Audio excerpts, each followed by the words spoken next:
Hai, Assalamualaikum warahmatullahi wabarakatuh. Welcome to my YouTube channel Poleta Polin. Oke, hari ini teman-teman saya akan membahas tentang tes-tes kehamilan. Kemarin saya membahas tentang NIPT, ya kan? Hari ini saya akan membahas tentang PGTA. Apa itu PGTA? Pre-Implementation Genetic Testing for Aneuploidy. Nah, ini nih fungsinya apa PGTA tersebut? Yaitu untuk mengecek kromosom sebelum melakukan ET atau FET ya, embryo transfer atau frozen embryo transfer. Nah, jadi apakah pentingnya PGTA dalam program IVF?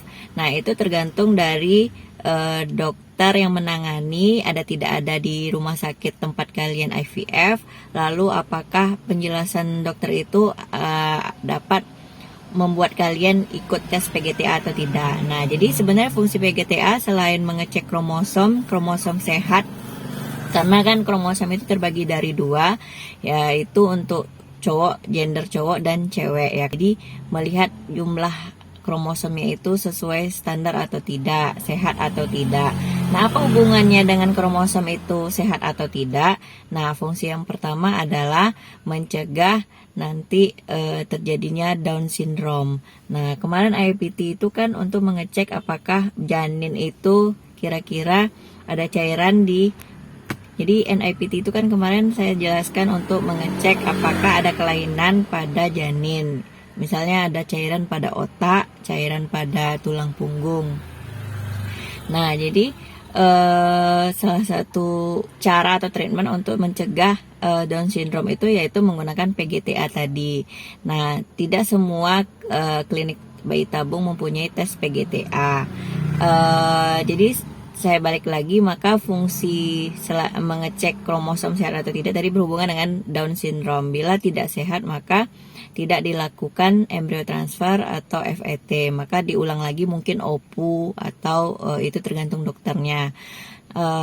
Jadi itulah cara untuk mencegah supaya tidak terjadi Down syndrome kalau kalian ingin melakukan ET FET. Nah, fungsi keduanya PGTA itu ternyata bisa memilih gender dari janin yang ingin kalian tanam. Misalnya kalian ingin anak perempuan atau anak laki-laki. Lalu apakah 100% itu berhasil? Kalau di Morula sih saya dengarnya ada yang berhasil, ada yang mungkin lebih banyak berhasil daripada enggak. Dulu pernah ketemu sih orang Papua, kalau nggak salah dia berhasil, dia pingin anak laki-laki karena anaknya perempuan semua. Nah, cuman masalah berhasil atau tidak itu kan balik lagi dari rezeki dan takdir dari Allah Subhanahu wa taala. Benar kan? Nah, jadi kita kan manusia itu cuman bisa berusaha dan mencari cara.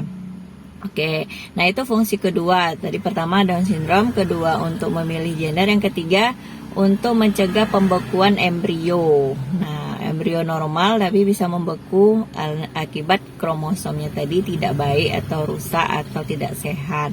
Ya, jadi lalu berapakah kira-kira PGTA? PGTA itu kalau nggak salah saya tahun ini di 40 jutaan ya, jadi sangat mahal. Lalu apakah saya kemarin waktu setelah OPU 2017 itu melakukan PGTA? Nah, kebetulan saat 2017 di Morula belum ada PGTA.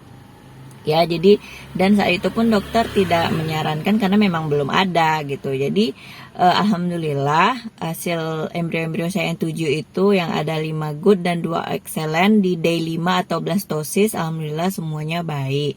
Nah, grade-nya kan 5 good dan 2 excellent. Alhamdulillah juga pas saat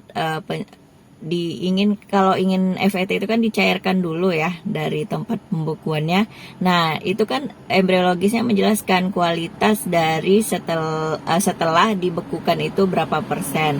Alhamdulillah 2 kali FET hasil dari pembekuannya 100%. Jadi tidak ada kerusakan dari embrio atau embrio yang tidak aktif dan lain-lain. Alhamdulillah hasil embrio saya seperti awal pertama sebelum dibekukan sama setelah dibekukan, alhamdulillah hasilnya sangat bagus. Nah itu jadi tergantung sebenarnya rezeki. Nah jadi sebenarnya Down syndrome itu apakah ada faktor keturunan?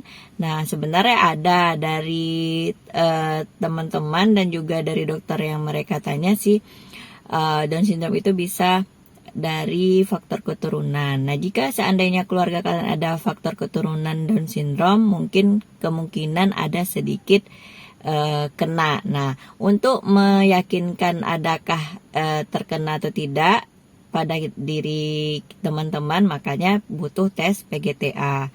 Nah, jadi apakah penting atau tidak penting balik lagi kepada teman-teman. Apakah ingin mengikuti tes PGTA untuk melihat kromosomnya baik atau tidak baik, mencegah Down syndrome, mencegah juga terjadinya kegagalan penempelan embrio. Nah, jadi dokter IVF pernah jelaskan, dokter Nando, kalau seandainya kromosomnya tidak baik, biasanya embrionya nggak mau nempel, kata beliau. Ya, jadi itulah fungsi PGTA. Jadi makin hari teknologi makin canggih. Nah, jadi tergantung lagi kalau sudah terlanjur hamil tidak PGTA. Lalu apakah tes NIPT itu perlu? Bagi saya nggak perlu, ya bagi orang muslim ya, karena saya lebih memilih tidak tega untuk menggugurkan kandungan yang sudah 11 sampai 12 atau 24 sampai ini. Dan mudah-mudahan kita sehat semua lah gitu ya. Jadi itu balik lagi kepada teman-teman apakah memiliki keuangan yang cukup ya. Karena kan untuk bayi tabung aja tahun ini itu 90 jutaan ya paketnya. Di Morula, jadi itu di luar PGTA dan tes-tes lainnya. Nah itu pun kalau nggak salah saya paketnya sih sampai penanaman embrio atau embrio transfer. Obat-obat yang selama 2 weeks waiting atau 2 minggu itu tidak ditanggung atau di luar itu, oke? Dan lab-lab, tes lab dan lain-lainnya, oke? Jadi kalau kalian punya keuangan yang cukup, yang banyak, mungkin bisa melakukan PGTA tersebut.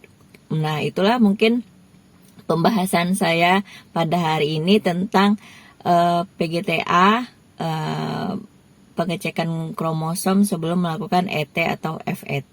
Jadi sehingga meminimalisir kegagalan penempelan embrio, lalu meminimalisir adanya Down syndrome, dan juga bisa memilih gender dari anak yang kalian inginkan. Oke, terima kasih. Mudah-mudahan ini bermanfaat. Jangan lupa subscribe, like, dan share. Mudah-mudahan ini bisa membantu pada teman-teman semua.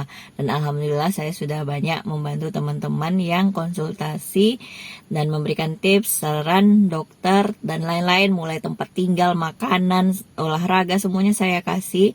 Dan alhamdulillah sudah 35 orang yang sekarang berhasil hamil ya.